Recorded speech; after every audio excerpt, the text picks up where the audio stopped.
So without further ado, I'm going to bring up George and Miguel of the Brooklyn Navy Yard. Again, this is all first time stuff for me. I'm learning.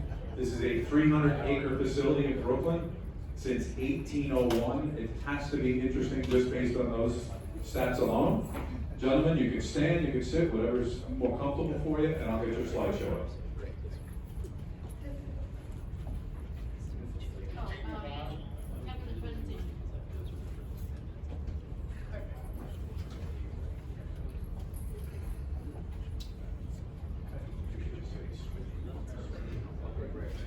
Good afternoon, everyone. My name is Miguel Feliciano with Brooklyn Navy Yard Development Corporation. I'm the Assistant Director of Transportation. And as you mentioned, fun fact, the Brooklyn Navy Yard is a 300-acre piece of property. I just wanted to give you the historical context before we get into the transportation aspect of it and the people that we serve. The Brooklyn Navy Yard Development is a not-for-profit corporation that serves as a real estate developer and property manager on behalf of the owner, which is the City of New York. The Brooklyn Navy Yard, as he mentioned, with the 300 acres, we service 450. Miguel, 1 second. Guys, everybody, please, we started. Let's give Miguel full attention here. I really appreciate it. We service, the Brooklyn Navy Yard has 450 plus businesses that has 11,000 employees. And when I just checked last, it's even gone up a little further than that. So growth continues, which is a good thing, work-wise and for us as well to provide the service. One of the things that's worth mentioning is the Brooklyn Navy Yard works in conjunction with the community in establishing work, and they do this through the Albert Wilshire Employment Center at Building 92. So whenever there's any kind of work available, they could just go on over to Flushing Avenue where they are, and if there's any work available, we can get them some kind of work at some capacity in the yard. Okay, yeah, the next one, please. So as you know, it's been established since 1801. You know, we had the peak employment from 1939 to 1945. Over 70,000 workers at the yard, just working their magic to dole out ships. This was the period of World War II, right? This is where they earned their name, the Can-Do Yard. And they did magnificent things here. This is where the USS Monitor was built, the USS Missouri, and the USS Arizona. The Navy Yard was also sold to New York City back in 1968. Back at that time, they had a management company called Click. But back in 1981, the Brooklyn Navy Yard Development Corporation started, and we've been working there since. We used, as far as the transportation slide, is that on the next one?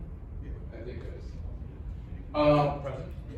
We had a flexible route transportation system, which pretty much was like 5 vans, and there was the bus running internally around the yards. Now the objective was just to get people to the gates.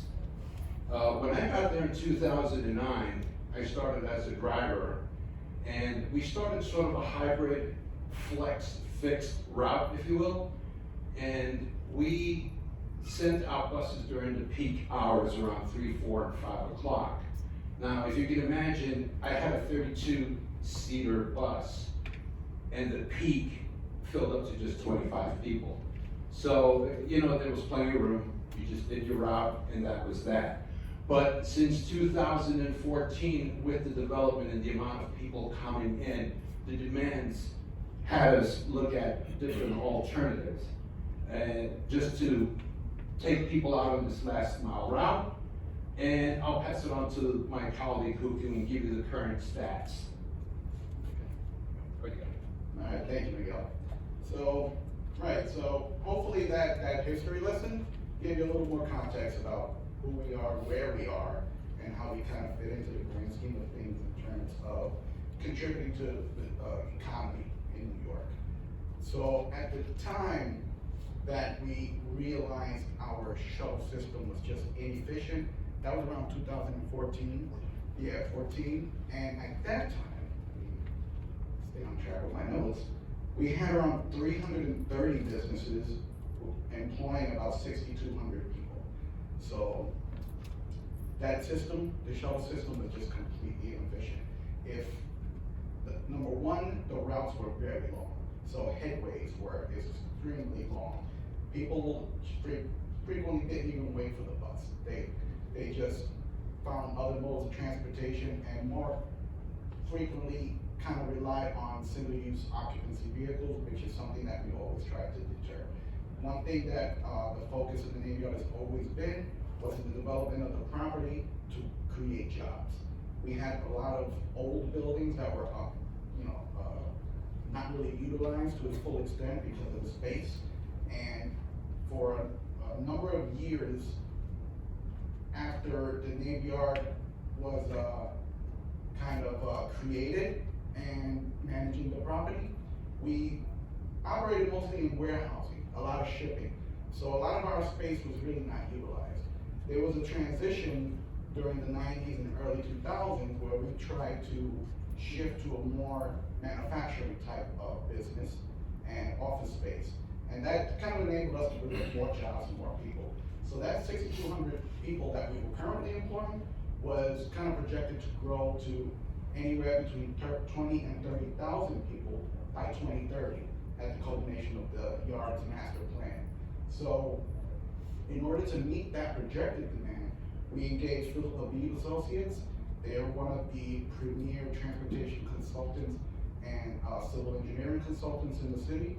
They helped us to develop a fixed route, last mile transportation system that can be scaled to meet that demand as a lot of these properties came online. So we didn't have to invest a lot of money initially. We were able to kind of develop a system that could be scaled. So as these properties came online and people were coming into work, we could simply add a bus to a route and shorten the headways. So that happened in 2015. Just a year later, we launched the modern version of our shuttle system, which is what we're operating now. And it was a fixed route. We created 2 routes. At the time, parking utilization in the yard was about 80%, and we were only servicing about 20% of the yard's population on our shuttle buses. As the system was created and scaled up, by the end of 2019, we were servicing about 64% of the yard's population. And we're currently about, what's the number? I think we're at 11,000?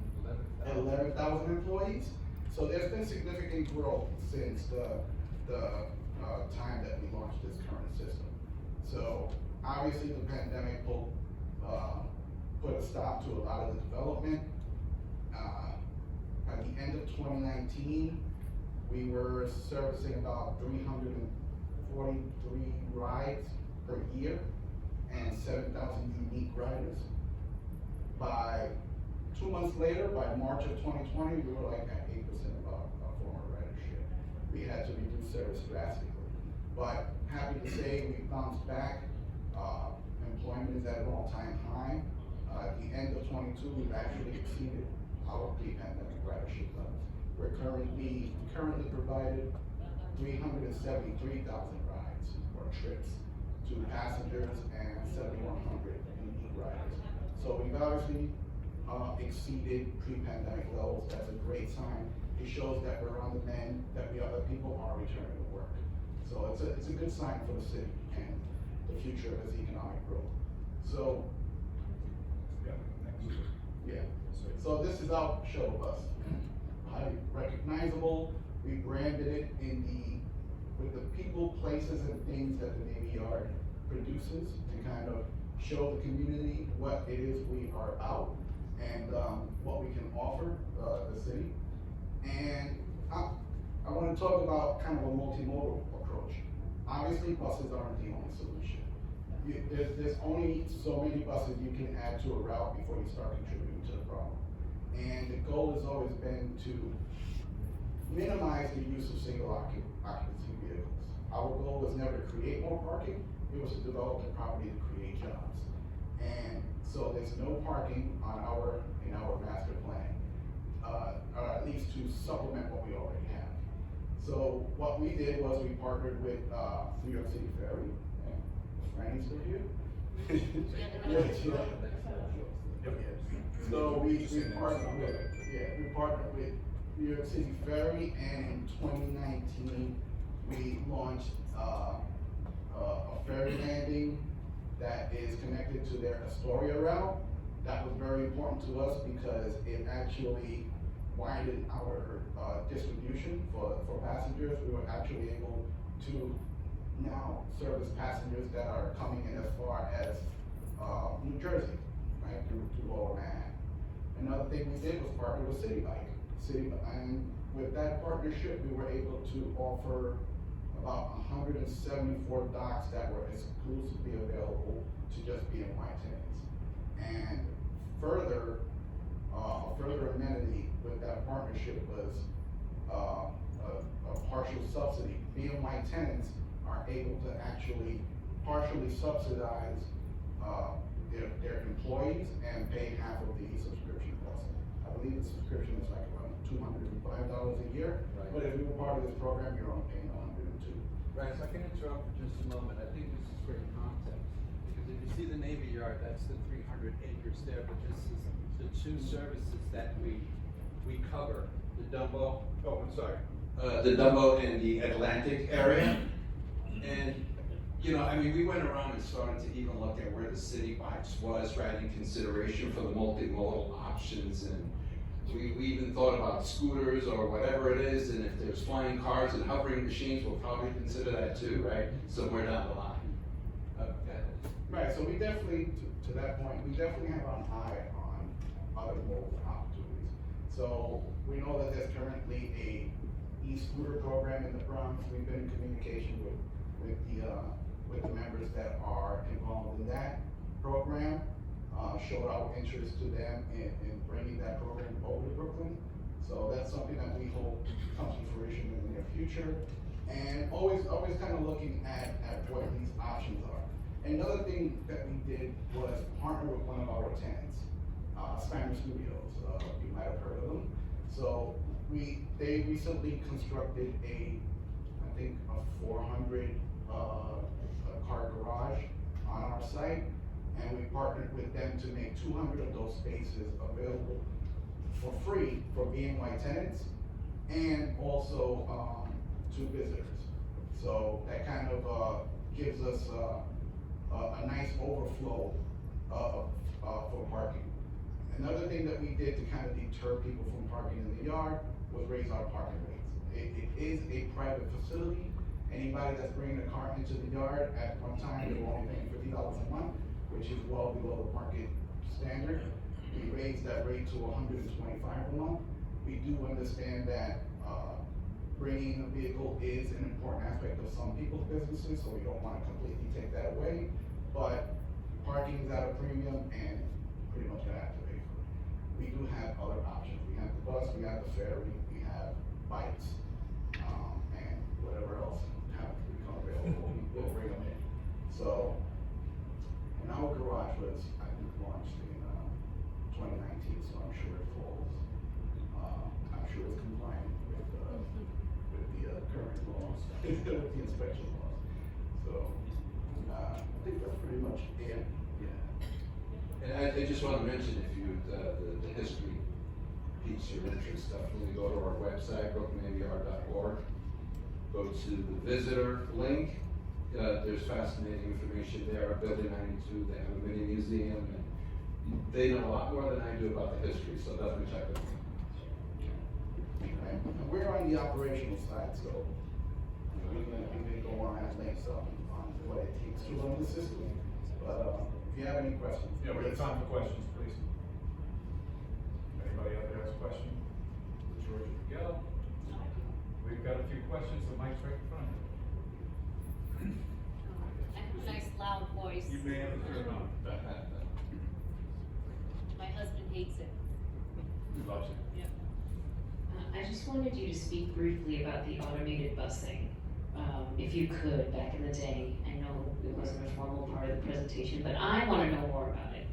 Right, so for a short time, we did have a pilot program that was run by a company named Optimus Ride. We partnered with them to offer yet another transportation option. And it operated exclusively within the yard because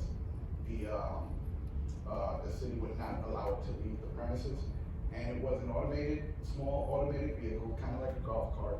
It was equipped with self-driving technology, but always had a driver present to monitor the systems and also to take over in the event that the vehicle developed a mind of its own. So, in 2000 and, I believe it was 19, right before the pandemic, I guess. Right. So that company got bought out, apparently by its competition and closed down. So, we haven't heard of any other, options in that field. And we certainly have our ears open and are always open to a discussion, but yeah, they're no longer operating. But what we did do, because it did leave a void, and while we have a pretty robust shuttle system that exits the yard, we wanted to entice people to park in the parking garage that I mentioned. And we established an internal shuttle system, small vehicle that can operate more frequently, more frequent headways within the yard, and kind of transport people from the parking garage and kind of the food options within the yard to their place of business. So it did force us to kind of rethink the strategy because while it was a pilot program, they did serve an important purpose. And like I said, we're always open to suggestions. Everybody can feel that, so that was good. Yeah. Any other questions out there? Going once? Going twice? No, that just means we're very comprehensive. Yes, you're extremely comprehensive and polite, I see. Let's give a hand to George Miguel of the Brooklyn ADR. Good job.